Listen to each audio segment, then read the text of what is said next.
Welcome, travelers, to my realm of nightmares. Allow me to be your personal assistant. Come in, take a seat, get comfortable. For when you step into my realm, there's no stepping out.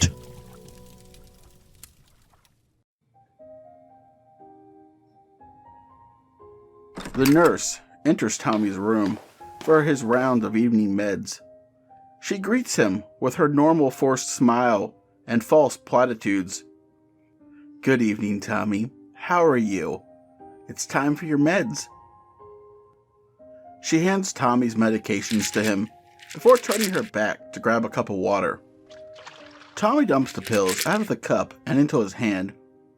He places the medication under his pillow and puts the Skittles that he had saved from lunch that day into the medication cup. The nurse watched as he placed the medication into his mouth and drank the water. After he finished, she checked to make sure that he swallowed the meds. The nurse bids Tommy a good night as she leaves the room. Tommy reaches under his pillow once the door is shut. He retrieves the medication before walking over to the sink. He drops the pills down the drain and stares at his reflection in the mirror. "Tonight's the night we are getting out of this place," he says, getting dressed in some warmer clothing to fend off the cold. He lays down in bed and waits for the moment the lights will go out and he can enact his plan. Every night, they would shut off the lights and do a room check to ensure that all the patients were accounted for. Tommy's medication would always knock him out shortly after taking them, which is why they were more relaxed when checking his room. So he would catch them off guard this time when they opened his door and stepped inside. He is patiently awaiting his opportunity. Finally, around 10 o'clock that night, the lights went out. Shortly after, the sounds of rooms being checked could be heard echoing down each hall. Each step and the door that opened told Tommy the location of the approaching nurse. She was getting closer and closer every second. The excitement of this moment grew, and it made it hard for him to stay still and act as if he were sleeping. But that was exactly what he had to do. He heard the jingle of keys and the sound of the lock on his door being unlatched before the nurse swung open the door. If the lights had been on, the nurse would have noticed his sinister smile that crossed his lips, but she did not. The nurse casually approaches Tommy's bed, like she had hundreds of times before. Since he was considered one of the most dangerous patients, they had to physically check on him. Complacency had clearly set in when Tommy sat up and wrapped his hands around her neck. She was in such shock that not even a sound escaped her lips as he crushed her windpipes, leaving her lifeless body in his bed. He did so that no one would notice his absence until the morning. Grabbing her access card to the building, he slowly makes his way out of the room and to the nearest exit of the facility. As Tommy makes his way to the fire exit, the nurses all use that for their smoke breaks. He also knew the alarm would be disabled, making this the best chance of escaping the facility. The barely lit hallways made it hard to navigate, but Tommy had practiced this route many times during the day, so muscle memory took over. He rounded the corner and came face to face with a janitor that was holding a wastebasket and getting ready to dump it into his cart. The janitor drops the wastebasket onto the ground upon seeing Tommy. It makes an earth-shattering noise. Tommy was worried about it drawing attention, but first he had to deal with the janitor. Trying to make a break for it, the janitor turns around and attempts to run away.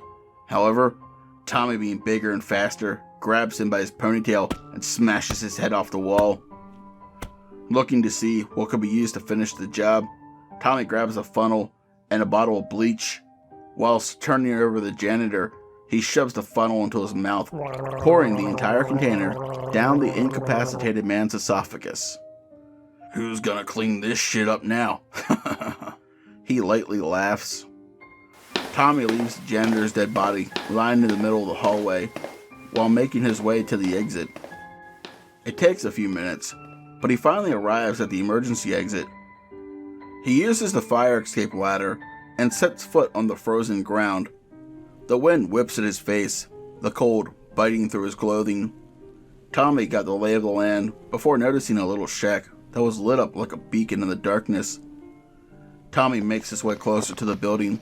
The security guard could not hear Tommy slowly approaching over the wind, nor could he see Tommy due to the black clothing that Tommy is wearing.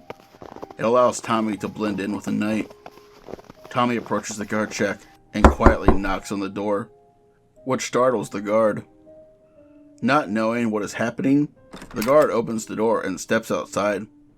He looks around and notices nothing but the wind blowing the freshly laid snow around.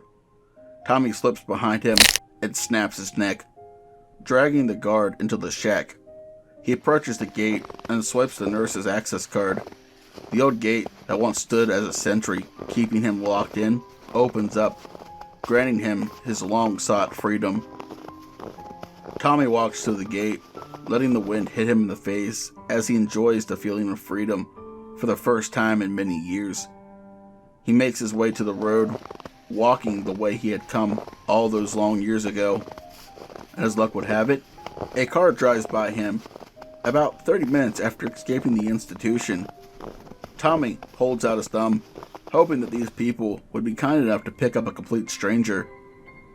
He thought the car would not stop at first, but soon he realized that the driver was slowly bringing it to a halt. The driver cracks the passenger side window as he began to walk towards it. Tommy bends down, his elbows resting against the car door. "Thank God y'all stopped. I've been walking for what feels like an eternity in the cold. My girlfriend and I had a fight, and she kicked me out of the car. Is there any chance y'all could give me a ride into town?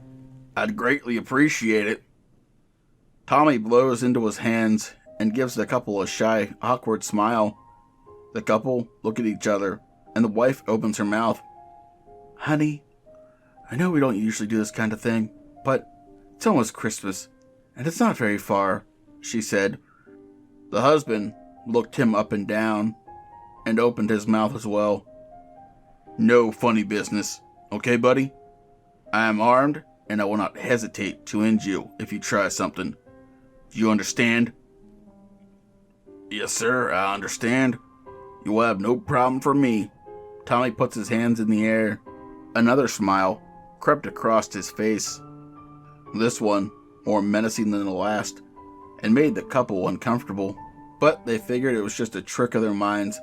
They unlocked the door, and he opened it up, letting himself in. Tommy could faintly hear the sounds of the alarm going off at his former place of residence.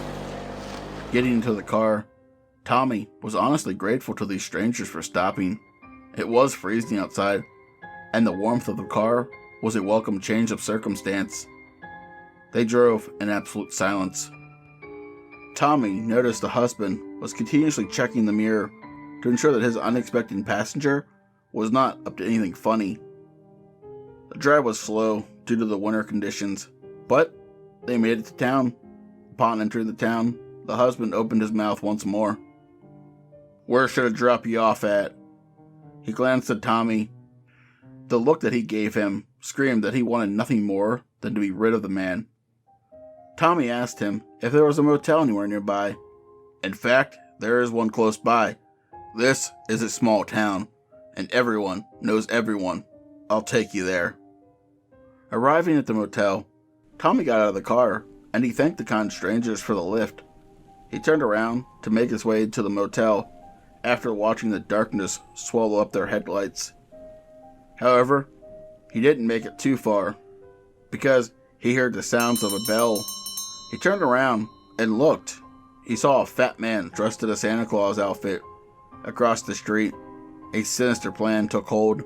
He would kill him, dressed up as Santa Claus, and punish this town. He had been locked up in a cage like an animal, so an animal is what the world would get. Tommy slowly approached the man to strike up a friendly conversation. but not before picking up a small metal pipe he found on the ground. "Hey there. How are you this evening? Working late, I see. And in the cold like this? You must really be dedicated to helping the needy, huh?" Tommy states with a hint of sarcasm. The man looks up to respond to this new stranger, but before he could speak, he sees the glint of the pipe as the moonlight hits it, and he was struck hard in the windpipe before he had the chance to react. The man dropped to the ground hard as he blacked out. Tommy realized that the guy had not died. He looks down at the unconscious man. "Well, it looks like I didn't crush your windpipe. That's a shame. Let's get you inside. I can't have you bleeding all over my new suit." He laughs at his own joke. Pulling the man into the building was far harder than he expected, yet he managed to do so and stripped the unconscious man of the suit. He then changed into the outfit and took the man's duffel bag that contained his street clothes. The man begins to stir as Tommy walks over to him and brings down his foot onto the throat of the impersonator several times until he was certain the man was dead. After Tommy's finished, he mocks the dead man. Ho, ho, ho! Merry Christmas. After he finished mocking his last victim, he makes sure to grab his wallet and money the man had on him. Tommy put the hat on to help fend off the cold and made his way into the motel and checked himself in. Walking inside, he noticed this wasn't the nicest building he had seen, but he saw evidence of the holiday cheer all over the place. In the corner of the lobby sat a tree that had been decorated with Christmas ornaments. He could hear Silent Night playing on the radio. Hell, even the clerk was in the holiday spirit. She wore a green sweater with a hat that you would see on the elves in the movies, equipped with pointed ears and all. This brought an honest smile to Tommy's lips. He nonchalantly approaches the counter. "Ah, just what I needed. One of Santa's little helpers," he says with a bit of a chuckle. The clerk seems to take offense as she makes a sound of disgust, but her expression changes when she looks up to see the hat he is wearing. She smiles brightly. "Hello, sir. How can I be of assistance?" she practically sang out. "It must be a slow night tonight," Tommy thought to himself. He clears his throat before his lips part. "I need a room, if it's not too much trouble. I seem to find myself stranded, and with the way the weather is, I figured it would be the best idea to find a place where I can hunker down until the morning." The woman glances down at her computer, eyes attentively looking across the screen.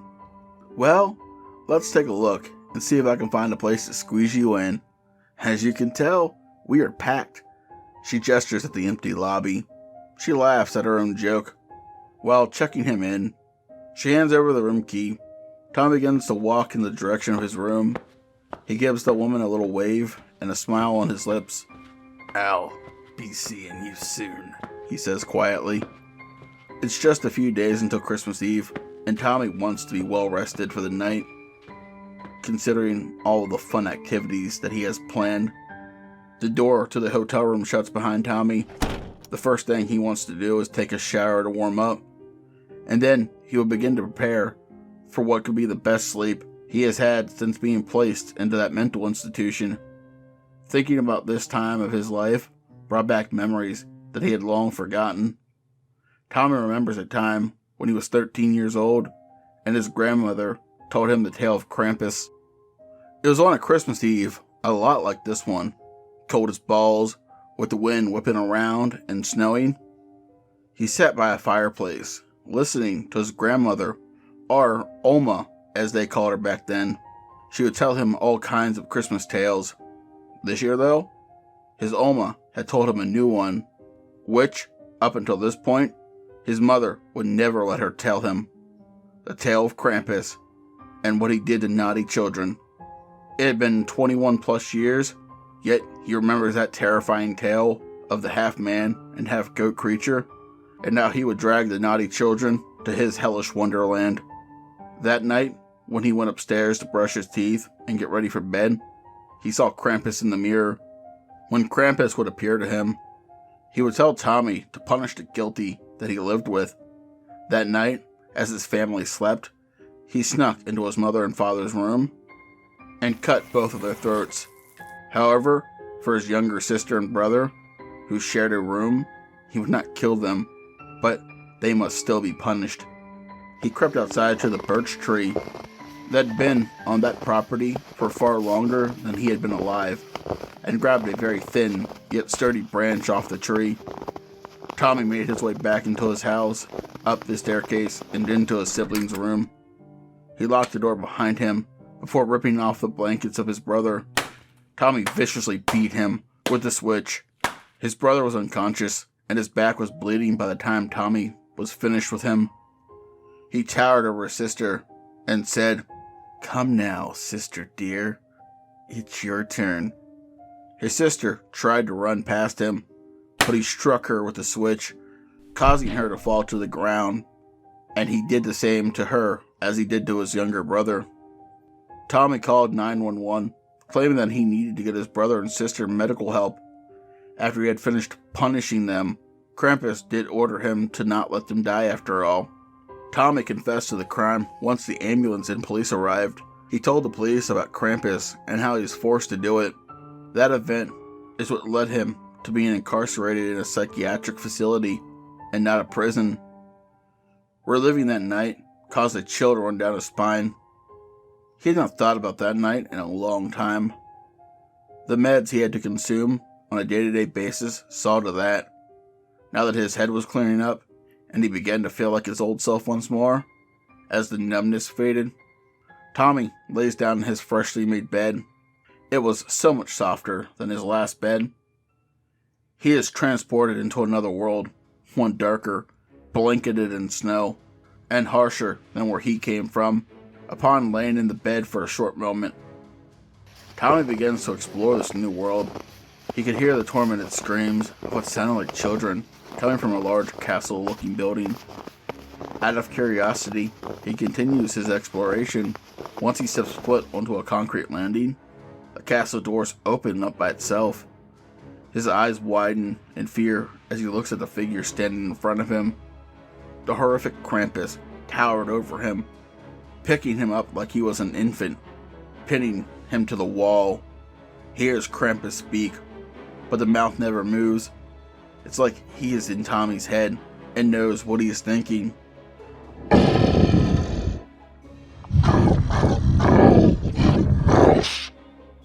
You come to my house and scurry around. It is not your time to be here. Now go and make the naughty people in the town pay for their sins. If you do, I may not bring you here to play in the future. However, if you fail this, this is what is in store for you. Krampus growls. Krampus shows Tommy a vision of him being hung up on a meat hook while he is having his skin cut from his body. But no matter how much was cut away, he would never pass out or die. After Krampus was finished with him, he would leave, and the skin would slowly regenerate, and that horrific creature would do it all over again the next night. Tommy sat upright in bed, the sheets soaked with sweat. He starts to think that it was all a dream, when suddenly he hears that sickening laugh of Krampus in his head. Don't forget what I've shown you, little mouse. Krampus laughs. Tommy quickly gets out of bed. He walks into the bathroom and turns on the water to the shower. He hopes that the water's warmth will help calm his nerves. Hot water cascades down Tommy's head, allowing him to become lost in the luxuries of this hotel that he never had back at the institution. With Christmas Eve being tomorrow, he needed to plan precisely how he was going to carry out his duty of punishing the guilty in this town, to prevent himself from having to go back to that hellish wonderland. Just the thought of that world and what awaited him brought back last night's fear, causing him to break out in a sweat once again. Tommy shuts the water off the shower. He rapidly dries himself with a towel before putting on his clothing. He leaves the room, the door closing behind him as he walks down the hallway and into the lobby of the motel.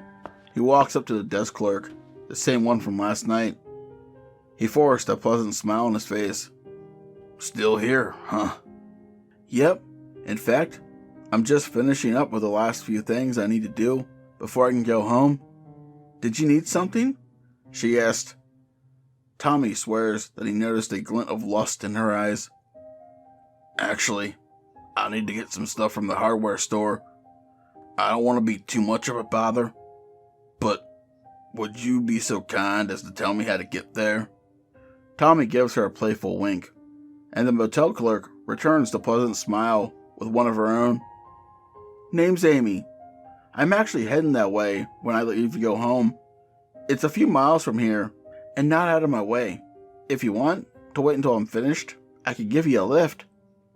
That sounds great, Tommy said with a big smile. He waits for an hour until she comes out of the room. All ready to go? She asks.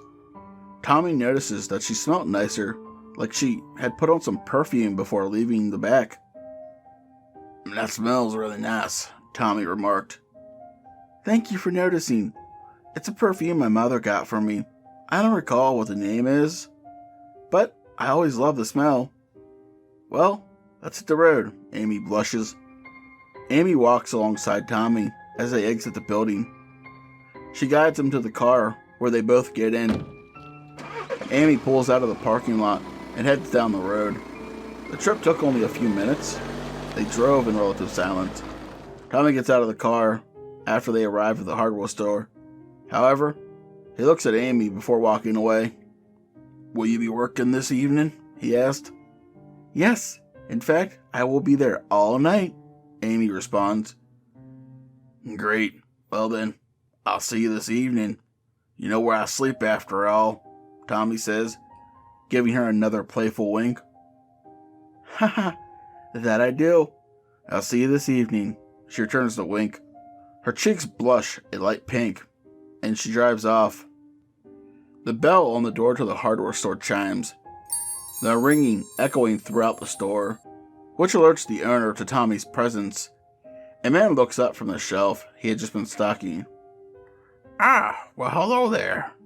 I don't believe I've seen you around before. Have I? The owner asks. He calmly approaches Tommy with an outstretched hand. Tommy politely shakes the man's hand and smiles at him. Nope, you have never seen me around. I'm just visiting for a few days, Tommy explains.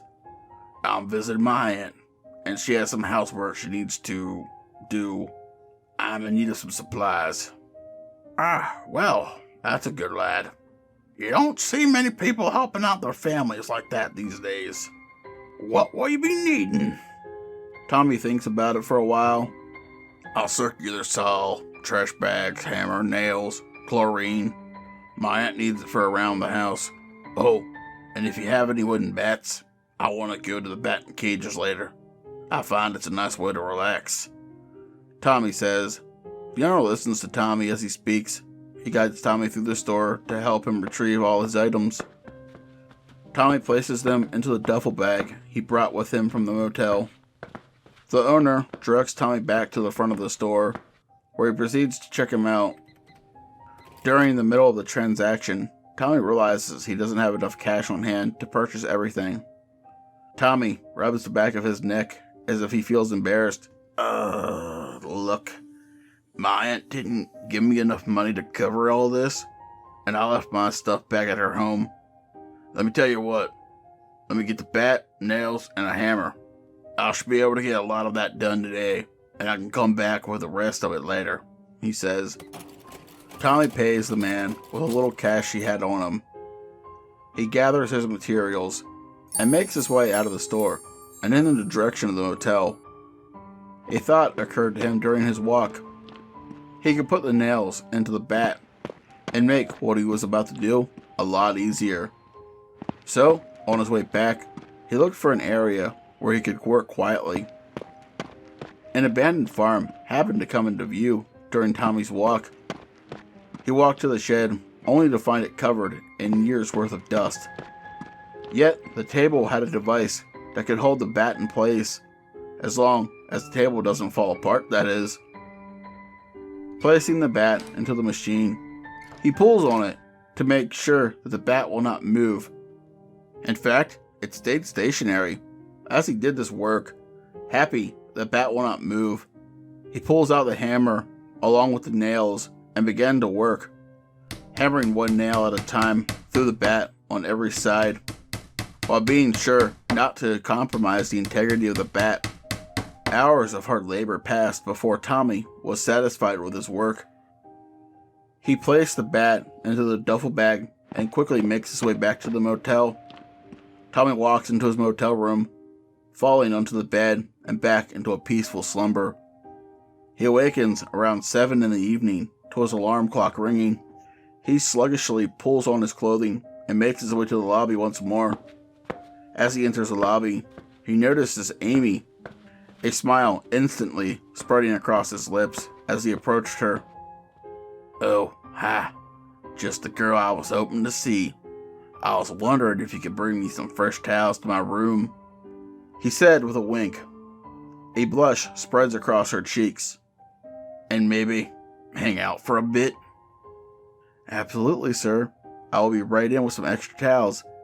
Amy giggles at the cuteness of the man in front of her. Tommy heads back to his room, where he awaits the arrival of his guest. Not more than 10 minutes pass by until he hears a knock at the door. He hollers for the person to come in. The door opens, and Amy walks into the room with fresh towels in hand. "Set 'em over there." He points to the table. The instant Amy turns her back is when Tommy lifts the bat and cracks her on the back of the head. The bat gets stuck, causing Tommy to have to place his foot on her back and pull the bat free. He watches as her limp body falls. Amy lands on top of the white towels she had brought into the room. However, she is still alive. She moans in agony while her body twitches. Tommy delivers 3 more strikes to her head to ensure that she is good and very well dead. The once eggshell white towels are now stained a deep crimson from the blood they absorbed from the brutal beating that had just occurred. "Well, let the games begin," he says aloud. Tommy gets another hot shower, changes his clothing, and cleans himself off before leaving the room. He could not walk through the lobby covered in blood, because that may raise some questions. He places his bat in the duffel bag, leaving the room, and locks it while putting the "Do Not Disturb" sign on the door. Tommy leaves the motel in a bit of a hurry. He gets a reasonable distance away from the motel while enjoying the crisp and cool winter air. He sees an older man, maybe in his 50s, walking on the other side of the road. Tommy smiles. He crosses the road after getting out of the man's sight. He hastily walks up behind the older man. "Hey, old timer, you got a light? Mine seems to have died, and I would appreciate the help," Tommy says. The older man slowly turns around. His age clearly made it hard for him to move quickly, and about halfway through turning to face Tommy, he spotted the bat with the nails protruding out of it. His eyes grew wide as Tommy quickly lifts the bat, taking his stance and swinging the bat into his temple of the older man. The hit caused the older man's skull to crack, and he limply fell to the ground. He was not stuck again. Tommy leaves the body just lying on the ground and continues the night of merriment. Walking further down the road, he comes to a small house and decides that this makes for an excellent first stop. He turns the doorknob, which easily opens without any noise. Of course, they don't have their doors locked. I doubt anything worse goes on in this town than a guy jaywalking, Tommy thinks to himself. Tommy makes his way up the stairs. He noticed that this house belongs to a family of 4. Upon creeping towards the unsuspecting family, a grin forms on his lips as he noticed that the husband in the picture is the hardware store owner. "Well, it's time to show him how much I appreciate the products he sold me." There are 3 rooms on the second floor of the house. the bathroom with the door wide open. A room that had a card that said, "Merry Christmas, Mom and Dad, love you." And the door that led to the mother and father's bedroom. That was his first step. Quietly turning the doorknob of the parents' bedroom and carefully opening the door, he sees both of them sleeping soundly. Creeping closer to them, he whispers, "Merry Christmas," as he brings the bat down on the husband's skull. The wife is awoken to the horrifying sound of a skull cracking. She hysterically screams, but Tommy delivers a savage blow to her as well. Tommy's now covered in blood, and the wall certainly had a new paint job by the time he was done murdering the parents. He looks around the room, satisfied with his handiwork. "Huh, looks better this way. Now, time to go check on the kiddos." He walks towards the room where the kids lay sleeping. However, a sudden voice speaks to him. Leave the kids alone. They are not guilty. They've done no wrong. You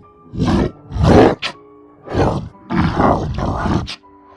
Do you understand me, little mouse? Krampus asks. "Yes, I understand." Tommy nods.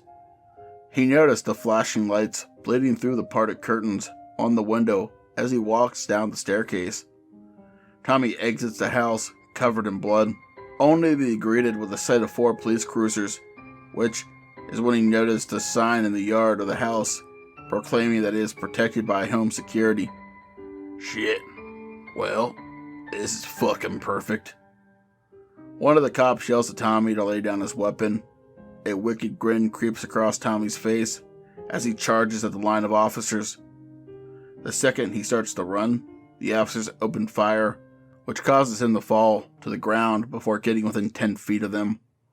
Krampus appears behind Tommy as he lays bleeding out.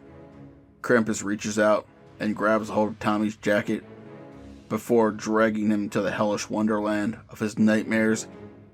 Krampus drags Tommy back to the wicked castle and down to the dungeon where he promised Tommy would end up if he had failed. Tommy has the meat hooks thrust into his back, it protruding from his chest. You have failed me, little mouse. It is time for us to play. Krampus says. Krampus starts to cut into Tommy, one piece at a time. Tommy is startled awake due to the sounds of his own screaming. Those screams for help are swallowed up by the darkness surrounding him. His limbs struggle beneath the leather straps that bind him to his bed. Recognition slowly takes hold of Tommy as he comes to realize that he is once again in his room at the mental institution.